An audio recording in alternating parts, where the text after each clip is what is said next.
Hey, what's going on, everyone? Welcome back. This video we are looking at the Week 5 NFL Draftkings and Fanduel Final Look video.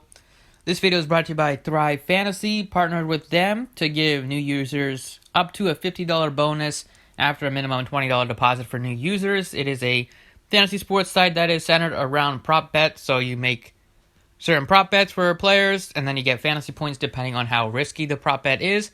And you're not competing with a lot of people over there, so check it out if you want.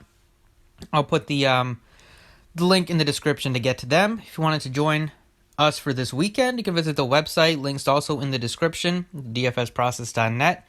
And without further ado, let's get started with quarterbacks at this week. We have another 10-game slate, so 2 games off the main slate with some more Corona scares. So the first quarterback that I like a lot is Dak Prescott. He's 7,400 on DraftKings, 8,700 on FanDuel. That FanDuel price tag is pretty high, but he's definitely deserving it. With his play this year, he has been the sole reason the Cowboys have been in their games. Their defense has just been so bad that Prescott is having to throw for over 400 yards every single game. He's using his legs a lot near the goal line, and he's facing a matchup against the Giants defense, who is probably the easiest matchup that he's had so far this year. So only thing that wouldn't have Prescott going nuts again is if they are up by a couple touchdowns, which is definitely possible, and they rely on Zeke Elliott.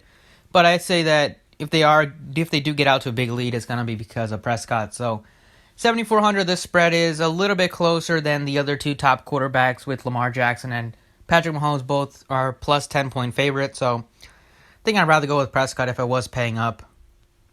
If I wasn't paying up for Prescott, definitely go down under 7K for Deshaun Watson, who looked better in the second half. The first quarter was pretty ugly last week, but he definitely bounced back in the second half. Almost had another touchdown to end the game with Fuller, but that got called back. So he's 6,900 against this Jacksonville defense. I think if you need another mid-range quarterback, a little bit of an expensive tier, Watson should be on your list. The Jacksonville defense, we can pick on them all year. They are just not, no longer resembling the team that they were a couple years ago. So definitely like Watson. I definitely like the Houston offense. And then I like these two quarterbacks squaring off against each other, Matt Ryan and Teddy Bridgewater. Both are very fair prices. I think Bridgewater looks a little bit better just because he's a little bit cheaper, and his team has looked a little bit better recently. The Falcons have just been blowing big leads. Don't know the status of Julio for this week, so we'll see if Matt Ryan has another weapon out there. But I love Bridgewater at 5,900. I mean, that is a tough price tag to ignore because he's one of the few quarterbacks that looks really appealing below 6,000.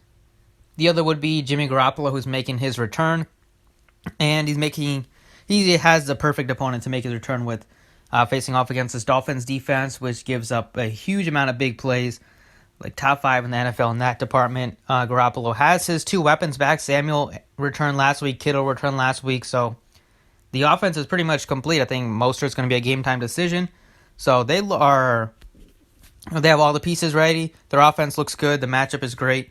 55 for Garoppolo is a pretty good price point. And then if you want to go super punt, just go super cheap. It will be Kyle Allen. If you wanted to pay up at running back, pay up at receiver.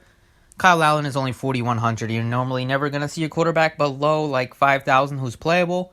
This week you got at least one option because Haskins got benched after the pricings came out. So you got Kyle Allen at 4,100 and 6K on FanDuel. Moving on to running backs. There's not a ton at the top. There's Ezekiel Elliott. The Henrys got postponed due to the Corona scare, so he's no longer on the main slate. And then after him, there's no longer anybody that I'm super thrilled about paying over 7,000 for, besides Ezekiel Elliott. I think this is a spot where he can go off, but who knows with how bad their defense is. They just continue to give up points. And Elliott also hasn't looked great this year with the fumbles. He's fumbled a lot in the first couple weeks, so hopefully this will be the week that he gets ready and gets right, but it's still a little bit of a concern the way he's looked. James Conner is looking pretty nice. He's 6,900 and 7,000 on FanDuel. Both price tags looks really nice for Conner against this Eagles defense. Now, the thing you like about Conner is that he's not just going to get the bulk of the carries. He can also catch some passes. And this Eagles entire team is just super banged up with injuries, especially on the offensive side. The Steelers are going to be able to put up some points, and I think Conner is going to be a big reason. Then we have James Robinson, who is 6,700 and 6,600. That FanDuel price tag looks nice against Houston. The Texans have been one of the worst teams in football this year at stopping the run.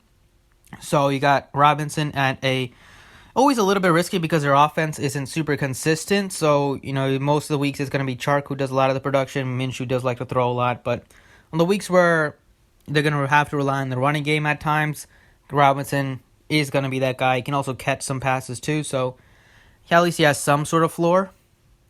But probably one of the key guys this week, I think, is going to be Clyde Edwards-Helaire. At least on DraftKings. FanDuel price tag $7,900. You can get away from it.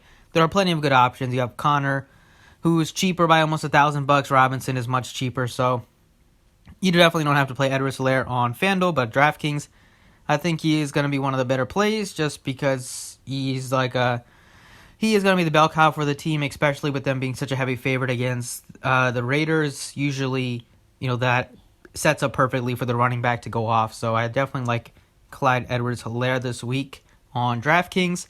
Then we have Mike Davis, who just going to probably plug and play again this week. He was great last week. Now he gets a good matchup against Atlanta. He can also, once again, just like Christian McCaffrey, he took over for with the injury. He can catch passes out of the backfield. He's not just a runner. He gets all the goal line work. They don't really have a backup that they give a lot of carries to, so it's going to be him.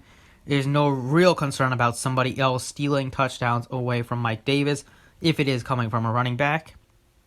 And then lastly is squarely a DraftKings play, and it's squarely kind of a GPP play. It's Josh Jacobs. Normally don't, the math will tell you not to play. The numbers will tell you not to play. A big underdog running back against a high potent, fast-paced offense that's going to put up points. They're probably going to get down early. They're probably going to have to abandon the run early. But it's football. You got to wait till the games are played. We could see Josh Jacobs have low ownership this week because of that concern. We've seen what he can do in week 1. He was banged up a little bit in the last couple weeks. Hasn't had a big game yet after his week 1 3-touchdown performance. But, the week that not that many people are on him, I think it's worth it to take a shot on him, especially because $6,300 is the cheapest price tag we'll see in a while. Now, moving on at wide receiver, Calvin Ridley, $7,500 and $8,300 respectively. He looks fine as one of the top options this week, especially if Julio misses after that bagel that he put up last week. He's definitely going to be in a bounce-back spot against the Panthers defense. Then we have Amari Cooper. There's just not a lot of pay-up options at receiver this week on this 10-game slate. So Cooper at $7,400, he's like the third most viable option at the top besides Hopkins and Ridley. His targets have always been there, double-digit targets every game. Finally had that big blow-up performance last week with that touchdown. They're going to put up points this week against the Giants. There's no doubt about that. So stacking the Cowboys has won people a lot of money this year. Could definitely see that happening again this week against this terrible Giants team. Will Fuller looks tremendous. Like him on both sides. Price tag is right where it should be. He's a bit underpriced for his number one role in that Houston offense. The matchup is pristine against Jacksonville. I'm expecting another big game out of Will Fuller. Hopefully, he can get you 20-plus fantasy points. That is what I am looking for out of Will Fuller with that big play upside. Watson also looks to him in the red zone. So, love Will Fuller. DJ Chark to run it back with. If you stack up some of the Houston guys, run it back with the DJ Chark. Had that big game last week after he missed the previous week with ribs injury.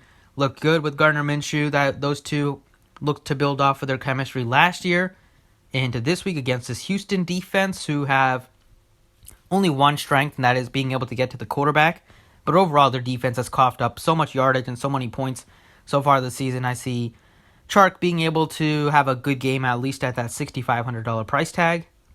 CeeDee Lamb, he has kind of taken over the second role that Prescott looks for when he's looking at his receivers. He's kind of bumped ahead of Michael Gallup with the last couple of weeks, how great he's looked. He's gotten into the end zone last week. Great matchup against the Giants, potentially to break one deep. CeeDee Lamb at $6,000 and $5,900. And then you have Robbie Anderson, who I loved, especially to stack with Teddy Bridgewater against this Atlanta team. He's been the main guy that Bridgewater looks to. He's leading the team in targets, leading the team in catches, and he's averaging almost 100 yards per game the first 4 weeks. He is that guy for the team. And then you have two kind of riskier options that are mainly GPP plays. I wouldn't go crazy about their ownership. I'm going to go crazy with them if you make like 150 lineups. maybe sprinkle some of them in there. But it's Devontae Parker just because probably going to be trailing in this game, probably going to have to throw the ball a lot, is going to be Fitzpatrick. If he throws, he normally likes to look at Devontae Parker. So 5,900 is a good price point. Don't think you'll get a lot of love this week. He's on the list. And then Greg Ward, just because the Eagles are so banged up offensively, he is Carson Wentz's number one option to throw to on the outside. He has Ertz in the middle, but on the outside it's Greg Ward, who looked okay last week, but last year when in a similar situation, he had some big games, at least one big game, which was, I believe, against the Giants. But anyways, Ward, 4,600 as a number one wide receiver. You normally don't get those price tags ever. And then tight ends this week, there's not a lot of pay up options at receiver. So I feel like paying up a bit at tight end this week. Everybody up here is over 4,000. That's probably the direction I will go. I don't see myself going cheaper than 4K. Kittle is the guy to pay up for. He's not even that expensive on DraftKings. 66 is like easy to get to. There's no real risk that you're running into paying 66 for Kittle, especially with how great he looked last week. Now he gets his quarterback back this week with Garoppolo. He gets a great matchup against Miami. It's going to be a nightmare for them trying to cover Kittle. And Darren Waller, just because they're going to have to throw a lot. They're still banged up a bit on the outside with the receivers. Cards going to look at Waller and look at him a lot this week. 59, he looks like a nice secondary option besides Kittle. And then in the mid-range, I like Schultz quite a bit. Cowboys offense just puts up points. He's out there on the field. He's running routes. Prescott throws the ball a lot. Looks at Schultz's way quite a bit. Matchup is great against the Giants, against tight ends. So nothing wrong with Dalton Schultz this week. And Hayden Hurst looks fine, especially if Julio misses. Just another less target that he's going to have to compete with. Another option that he's not going to have to compete with if Julio sits. Even if he goes, he's probably not 100%, as he saw last week with him leaving the game at halftime. So it's a bit of concern. I'm definitely not touching Julio this week. But I'll definitely touch some of the other receivers and some of the other playmakers on the Falcons. And then Eric Ebron against Philly, 4,000 on DraftKings. Finally got into the end zone last week. They brought him over because from the Colts in the offseason because of his ability to get into the end zone. Finally got into one last game, and it's against an Eagles defense that a couple weeks ago gave up 3 touchdowns to Tyler Higbee as a tight end. So the Eagles are bad against stopping tight ends. Eric Ebron's specialty is getting into the end zone. Expect the Steelers to be able to put up some points this week, and I definitely could see Eric Ebron paying off a $4,000 salary. And then last but not least, it's the defenses this week. Probably also pay up a bit at defense. I don't see any cheap defense that jumps off the page. Besides the Texans against Jacksonville, just because it's Gardner Minshew, they can throw some turnovers, throw some picks, and they can get to the quarterback with Watt. So, sometimes Watt's able to force like a fumble back there, get a recovery. Boom, your defense pays off their $2,600 salary if that happens. But besides them, I would look at the Steelers against Philly, just with how banged up they are offensively. Wentz has almost no options. Also, their offensive line is super banged up, so the Steelers with their great pass rushers will be able to get to Wentz. He's also been so bad this year at throwing interceptions. So Steelers defense looks good. I like the Ravens against Cincinnati. The Ravens have so much talent on the defensive end, especially against a rookie quarterback. I know Burrows looked great, but 39 looks fine for them. And then Rams, I guess, just because they're playing against Kyle Allen, who looked fine last year against the Panthers. He had some bad games with interceptions, and usually when a quarterback takes over, we see the backup kind of struggle just because he's not used to playing with a lot of the guys that's out there. So I could see the Rams pay off $4,000 salary. I could see Ramsey have a big game. And the Colts, finally, especially on DraftKings at 3,300, they're just super talented on the defensive end. They're not getting the respect they need based on their $3,300 salary. Browns are banged up with running back a bit with Chubb out, who has been just a workhorse this year. But they still have some guys like Kareem Hunt who can take over. But I still like the Colts defense. Looking how well they played so far this year, they've stopped some decent teams and slowed down some decent teams. So we know Baker Mayfield is a streaky quarterback. He can struggle at times. So I like the Colts defense as a mid-range option this week. So that's it for me. That's the video. Hopefully you guys enjoyed. Thank you for watching. I appreciate it. If you want to follow on Twitter, it's at the DFS Process. You can check out Thrive Fantasy down below. Use the promo code DFS Process to get instant bonus up to $50 after a minimum $20 deposit. And you can check out the website. Links also in the description. So thank you for watching, and I'll see you all next time.